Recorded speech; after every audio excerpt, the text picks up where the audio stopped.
Hi, good afternoon, everyone. My name is Sujal Patel, and I'm the Global Chief Technology Officer at iCrossing and based out of Chicago.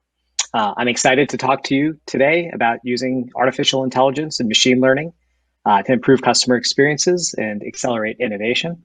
But before we get into that, I wanted to tell you a bit about iCrossing. We can go to next slide.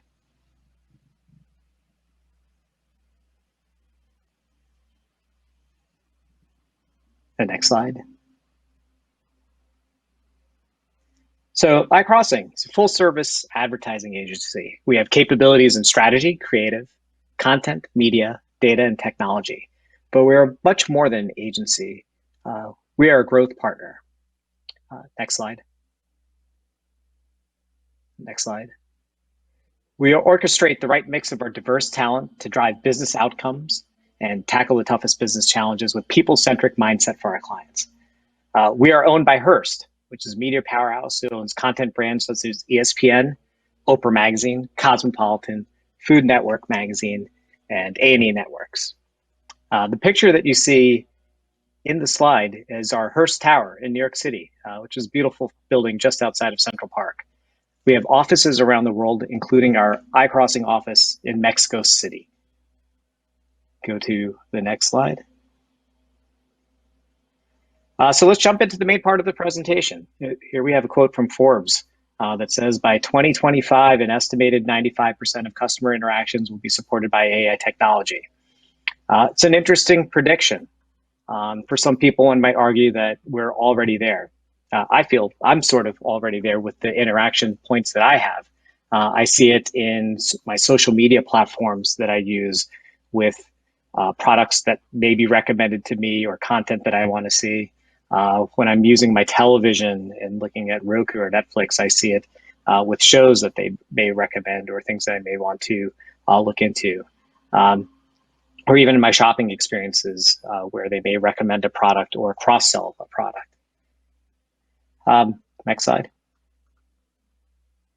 What I wanted to go over today was 4 ways of how AI ML can improve our customer experiences and accelerate innovation.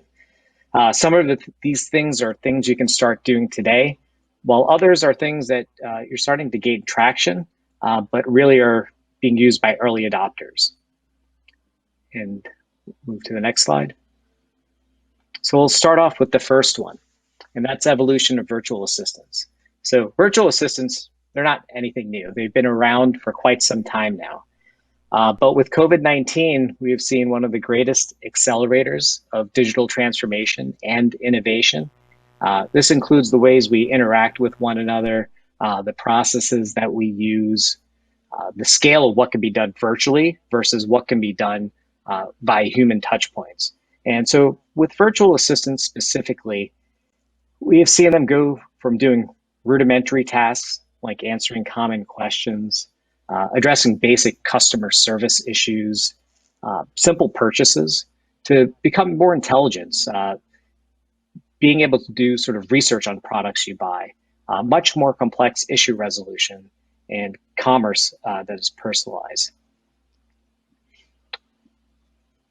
And part of this is the technology, that we've had for the virtual assistants. The smarts have been there, I would say, for at least the last year or so. But why did this change occur? It really occurred because COVID-19 gave these companies no choice, as traditional human touch points of in-person was no longer available. There were no retail that you can go to, or their phone systems were being overwhelmed with questions. But I'd like to show you a sample of one company that I think did a great job at this. Move to the next slide.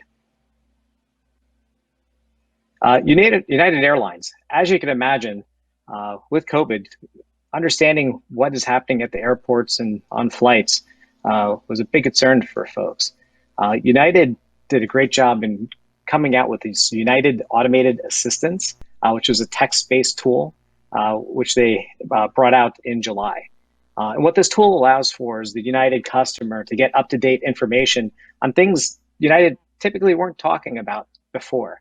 This would be, how's the air quality on your flight? What are the COVID-related safety procedures that they're putting in at the airports and on the planes?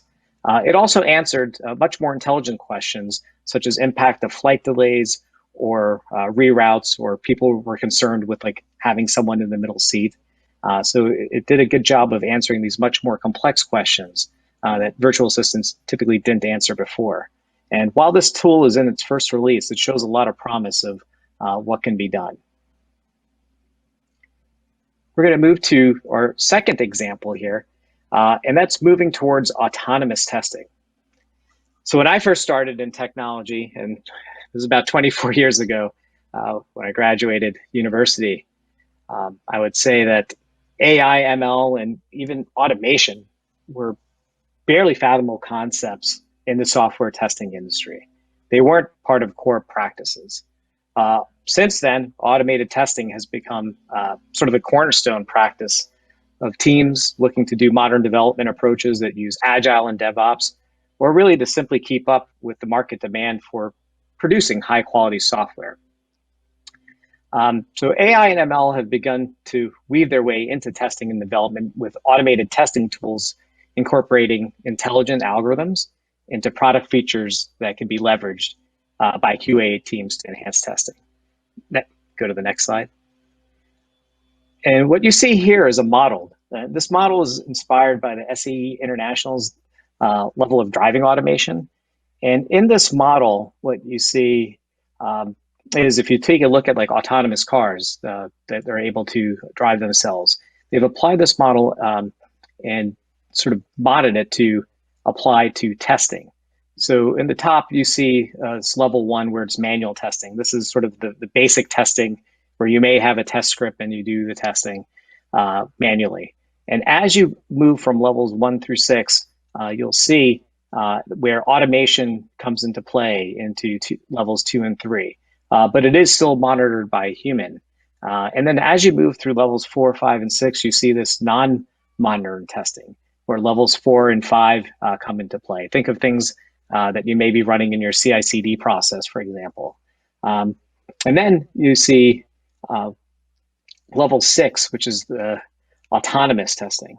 And in this stage, level 6, what you see is the automation tool, which we define as an autonomous tool, really gets to be able to take control of test creation, maintenance, and execution. So it'll be able to learn from failed tests and make decisions on how new tests should be created and executed, even when those conditions change. And some of these tools that are in the market today even claim to be self-healing. So what is that? So that is noticing that maybe something changed on the UI, for example. So instead of making the entire test fail, the tool may recognize that although there's a change in the UI, that the URL may be the same and the test should pass instead of fail. So currently, autonomous testing solutions are still in their infancy, but functional testing tools have adopted various forms of these autonomous capabilities, from discovering an application structure to predictive self-healing, which we referred to, as well as intelligent bug hunting, which are able to take a look and look for bugs themselves. However, this end-to-end autonomous testing solutions are they're still in the early adopter stage. So this is where you want to see how you may want to drive innovation within your testing organization and expand those QA capabilities. And why are we talking about testing here? But when we talk about testing, it's really having that properly functioning application, to me, is paramount to having a quality customer experience. So testing's, why it may be somewhere behind the scenes, it is a key piece of the digital experience. Number 3, so we're on the third one, is enriching design through ML algorithms. So every digital experience is really driven by algorithms, if you think about it. We have smartphones that can be tapped on screens. We have computers that take data and show it up onto different devices. But algorithms increasingly also do something else. They can apply machine learning to recognize patterns. They can recognize anomalies in large sets of data. And they started, if you think about it, this is nothing new here. If you look at markets like the weather, where they predict the weather, a 7-day forecast, for example, or where a stock may go up and down, or elections of who may win. Those are all things that looking at past data and having an algorithm against could predict. But ML now turns up into many digital experiences as well. And ML takes place anytime a system builds a model that's based on patterns it can find in data rather than relying on sort of manual and hard-coded instructions. So these pattern recognition algorithms are sort of different from their old data fetching algorithms. And you can see this on the left and right. On the left-hand side of the slide, you'll see those data fetching algorithms and some of the types of tasks that they do. And then the pattern finding algorithms, types of activities that they do on the right-hand side. And using these to alter experiences, giving to a rise to different types of customer experiences that recognize patterns and anomalies relevant to a user's goal and adjust those parts as part of the user's interface and response.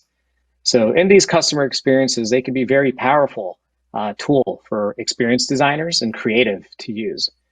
So don't think of these algorithms as just being things that a data scientist do, but it's another tool that a designer can do. It impacts things that the customer experience touch points that are in our devices, our pockets, devices that we have that are part of the home ecosystem. They can crunch massive amount of data themselves or be aided by cloud computing. And as a result, these tools that the designers can use are able to create experiences that go much beyond the traditional components, patterns, and information architectures. They can include new tools like recommendation, propensity scores, other forms of customized, tailored to individual users when we're recognizing these patterns. They could also help on sort of in content production as well. Many of these algorithms can either be in an assistive manner or an agentive manner. An assistive manner could be a technology that helps you perform a task, whereas an agentive one helps you perform the task itself on behalf of while you do something else. So consider content production. If a task is simple and repetitive, such as content resizing, you would use an agentive approach to automate it. If the task is complex and the content author would benefit from better information, but prefer to make decisions themselves, think of something like creating copy for an ad. An assistive approach would be best. Go to the next slide. So a company that does this great is Spotify. And we've talked about those two patterns there with data fetching, where they would bring in things that you may like based on playlists that you have. And then if you look at pattern finding, a great example is that curated playlist that they make for you.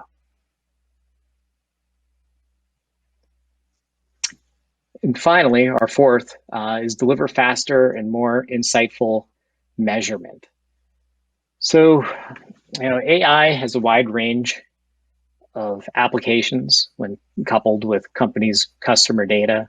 You have AI-powered algorithms that we just talked to that could really build sophisticated lookalike models. They can assign complex attributes to customers. They can register sentiment. And then paired together, these capabilities can all help marketers better understand their customers to support customized experiences and determine the next best action to engage.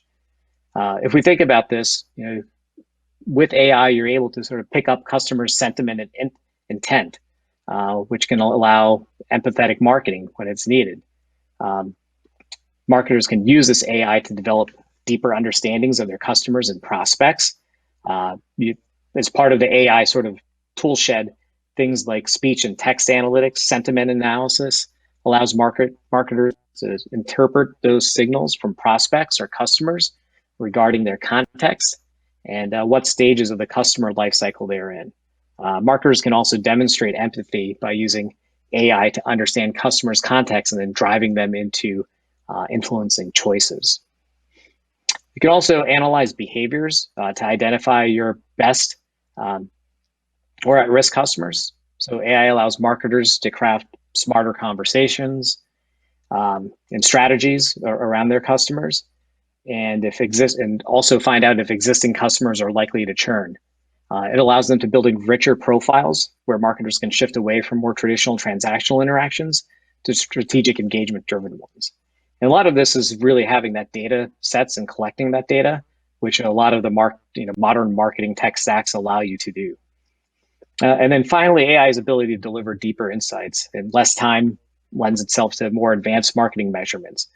This is everywhere from data ingestion and continuous updates of insights to predictive outcomes.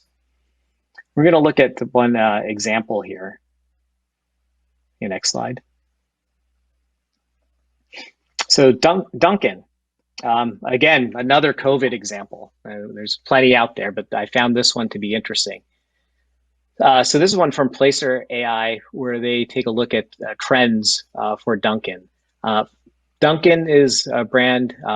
They sell primarily coffee, baked goods like donuts and bagels, and they have a big breakfast market, I would say. A lot of people go there on their daily commutes and get breakfast. With COVID, there hasn't been the daily commute from a large majority of us, with many of us working from home. But what there has become is, while people may not go out for breakfast, they're going out for maybe an afternoon or late morning snack. So what does Duncan do in this shift when they notice this shift?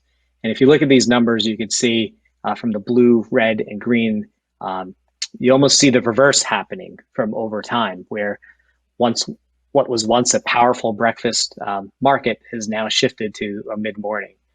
So Duncan, if you go to the next slide.